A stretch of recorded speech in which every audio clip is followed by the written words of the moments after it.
Straight ahead.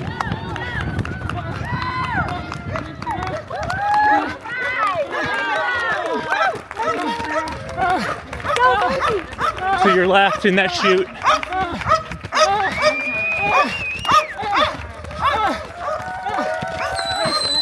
Amazing job.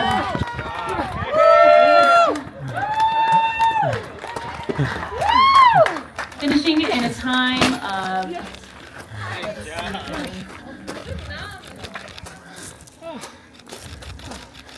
4:12:09. Way to go, Eric. Woo! How was it out there? So tough. This is your first ultra? Yeah, I didn't think I was gonna finish. I didn't. I thought, well, I thought I got it wrong. I thought I was gonna have to drop. So I feel real bad at 3 hours, real bad. Can we get you anything? There you go. This is gnarly. I didn't think I was gonna make it.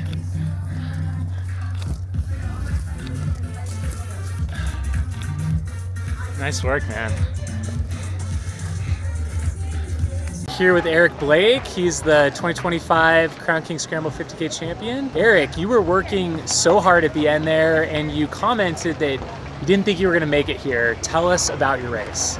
Yeah, this is the longest race of my life. I've done a bunch of marathons, but nothing over that. So this was, once I got to about the 3 hour mark, this was extremely difficult. And my quads were on fire. I felt like they were just gonna lock up.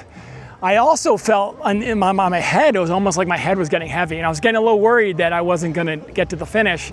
Even though I knew I was in first, I was just worried, like hearing that ultras where the winner just is done. And I felt like I was on that line of like, I could just end up stopping. Like I couldn't go another step, but I just kept pushing and kind of hoping that I get to the finish. Coming in, I try to treat this like a marathon, but longer. Meaning the aid stations I was trying to go through pretty quick, grab some water and go. So I didn't have to stop.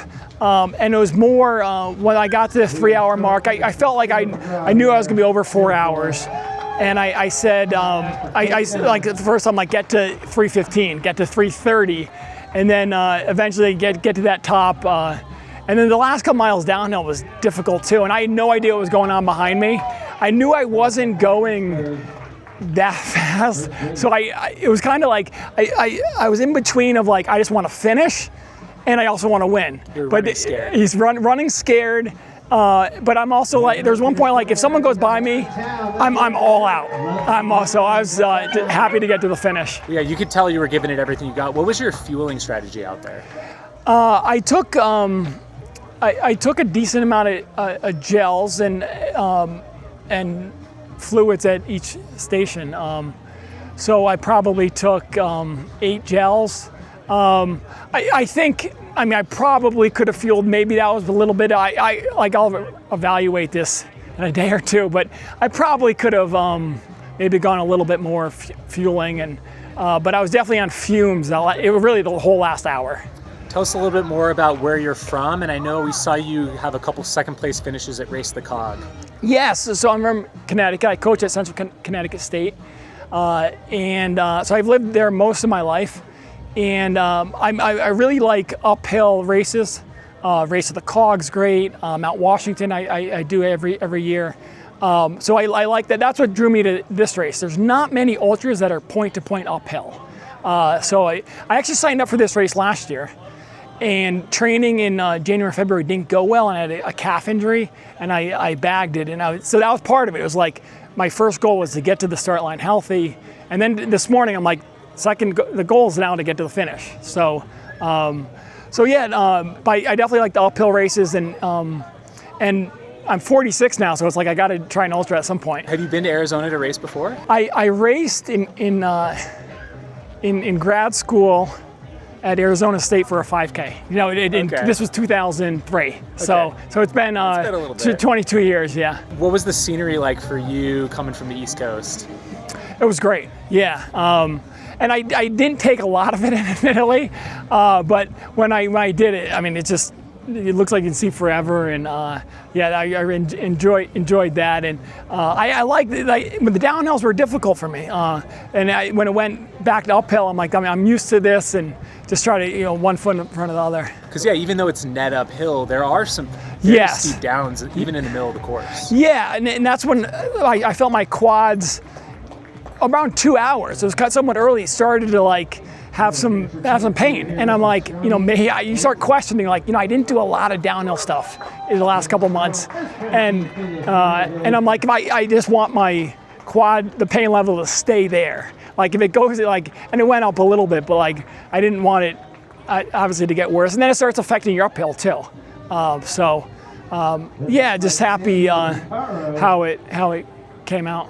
Being from Connecticut, opposite side of the country, how was your training for something like this? Yeah, so I've always done a lot of treadmill uphill incline runs. And the difference with this race is usually I keep about that hour mark. And I did some up to about 90 minutes.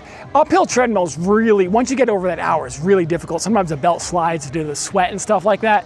But this one I did a combination of a hilly route, and there are hills in Connecticut, nothing like this, but up and down hills, jump on the treadmill. I finished most of my hard workouts with a uphill treadmill workout for about an hour or so, but I always finish the last mile flat. It can't go down. I'll just kind of simulate this last 2 miles or so downhill.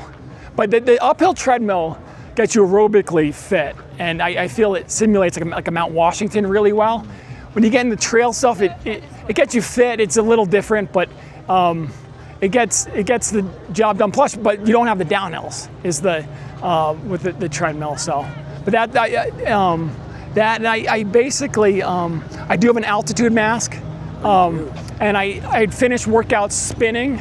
I don't do much treadmill with the altitude mask, but I do spin for about an hour with the mask after the end of workouts, with also a lot of clothes on to kind of sweat, really sweat. So I think that helped.